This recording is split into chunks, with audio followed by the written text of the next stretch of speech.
Hey Eurovision fans, it's Tom coming to you from Dublin and back for another Eurovision analysis video. Today I'm going to be giving you an update of all the movers and the shakers in the Eurovision odds. So let's kiki. Okay, so I was planning to do a little series on the odds as they moved about. I wasn't expecting to start this early, but all of a sudden yesterday we had a new number one in the odds, and that was because of the snippets and the photos of Lorene's staging for Melody Festival and for her song Tattoo were released. Now I was expecting her maybe to move the odds a little bit, but she massively jumped. Since season started, we have had Ukraine at the top based on what happened last year with the kind of overwhelming support in the televote. And then with the song Tvorchi as well, Hard to Steal, which I really like, but generally the reception's been kind of lukewarm from the community. That has still been number one by quite a long distance, usually sitting around 20% chance, with the next one down being around 8. So there was kind of like 12% gap, which I thought, okay, we're not going to have any changes in the odds in quite a while. All of a sudden, Loreen screamed right up to the top. She's sitting right now 23% chance. With most bookers, she's below 3-1. So if you don't understand odds 3-1, the lower that number is, the more likely it is to happen. Now that's largely due to, as I said, the audio snippet. The first minute was released by SVT. Plus we have a couple of behind the scenes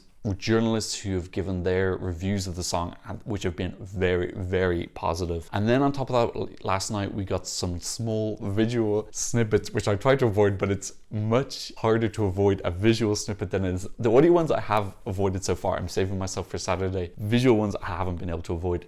She's got this staging where it looks like she's gonna be squashed between a sandwich with a kind of like desert style theme. It looks absolutely gorgeous. I've tried to whiz through them, but yeah, it's hard to avoid on Twitter. It looks really stunning, and it makes sense that Loreen would only come back if she had something really strong after that 2017 where Statements, which was one of my favorite songs ever, didn't get through, and she had a more kind of like experimental staging. This feels a little bit more like simple to digest artistry. So that's the reason she's jumped right up to the top. So it is interesting to see that we are going to have a more competitive battle at the top of the odds this season. Not like last season where really it was Ukraine, just at the Italy were at the top until Ukraine overtook them, and then there was just no budging whatsoever. So Tvorchi are still in second, but keep in mind they have a revamp coming. That revamp is probably going to be in the next week or two. We already had a small snippet where they released a kind of like more bassier version of it, which I'm very excited for, because like I said, that's currently my number one rankings. I don't think it's going to finish as my number one. I've already got a couple of national final songs which would overtake it. Alessandra's still sitting in third. I can't see this song winning, but I think it's an almost guaranteed top 10, like, unless they do something massively with the staging. But yes, we'll have to wait until rehearsal week to see that if she can jump up anymore. In fourth place we currently have Finland. Now this is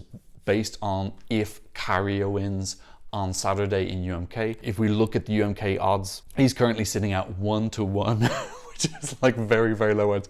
He's sitting at a 74% chance of winning. So yes, it's very likely that he will win, but we have had surprises before. Remember in 2016 when Poland were number one in the odds? I think that's the last time they've ever been number one, and they ended up not choosing Margaret Comey down, and they went whoop all the way down, even though Michelle Spack actually ended up doing pretty well. He ended up coming 7th. So yeah, Finland are in 4th. That's a great spot for them. I think Käärijä is actually someone who, if was chosen, could potentially go up even higher once more people see it and see how different it is. People who bet on Eurovision tend to like betting on those real wild cards because they tend to consider them as having more of a shot to win. This is very reminiscent of Lordi in 2007 for me. This really feels like that same kind of very outside the box but still very Finnish entry that they won with in 2007. Again, in 5th we have the UK. In case you haven't seen it, I just did my video on the secret UK selection system, which I believe is happening. I'll leave that link in the eye. Yeah, I think this is just based off of last year, how good they were, and the speculation that they're going to send something good again, especially as hosts. In 6th we have Poland. That's largely down to Jan, Gladiator. Really amazing song. Going to be very difficult for him to adapt this beautiful music video imagery into a staging show that looks not uncomfortable, still very arty, not too provocative to piss off the more conservative elements of Polish society. He's got a challenge on his hands, but if he can get over that hump, and he's got strong competition in the final as well, that is why Poland are 6th in the odds. 7th is still My Sister's Crown. Some small doubts about their live performance. I know that it wasn't as strong as a music video, but they've got plenty of time to work on that. 8th is Noah Correll with Unicorn. Really fascinating title. I think we're going to get an upbeat girly bop, which we don't really have. Well, we've got it with Norway, but that's more like a serious bop. If we have like a more fun bop, then I think Noel's going to stand out. In ninth, we have Spain with Blanca Paloma Ea. Now, this is a song that visually totally comes together. That performance is absolutely and utterly spectacular. I really, really hope this does well. I don't know if it can win because the song on its own isn't strong enough, but that actual performance is totally breathtaking. And then finally in the top 10, we have Italy, Marco Mengoni, not Johnny, Goni. We seem to have like a slightly unofficial confirmation he's going to send Due Vite. It still needs to be shortened by 30 seconds. He's currently sitting at 10th, but we'll have to see what happens when the song is short. Maybe he adds in a couple new elements or something like that.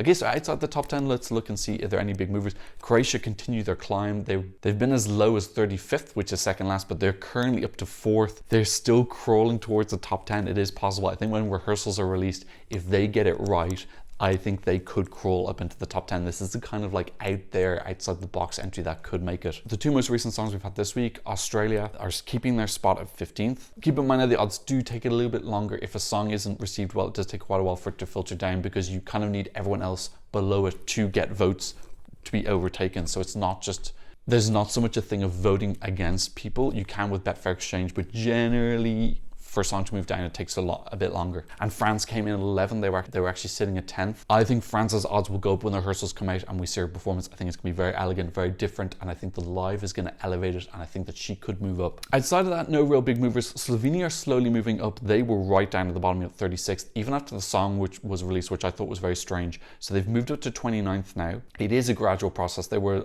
on 2nd of February, they were 35th. So they are moving up. Feel that should go up a little bit higher. I think 29th is very harsh for that. Switzerland has announced their artist. It's going to be Remo Ferrer, which I always think looks like Ferrero Rocher, but that announcement reduced his odds.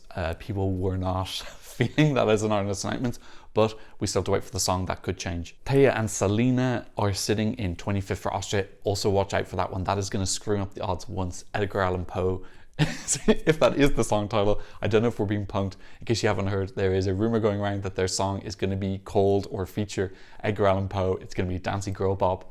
I'm very excited for it if that is the truth. And right down the bottom in last place, we have Albania. They've just confirmed that Sasha Jean Baptiste will do her staging again. She pretty much does their staging every single year.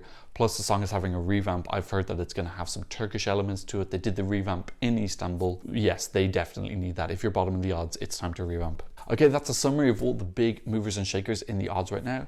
Let me know what you think in the comment section down below. Don't forget to give me a thumbs up, and thanks so much for watching. I'm seeing another analysis video very soon. Goodbye. Blah, blah, blah, blah.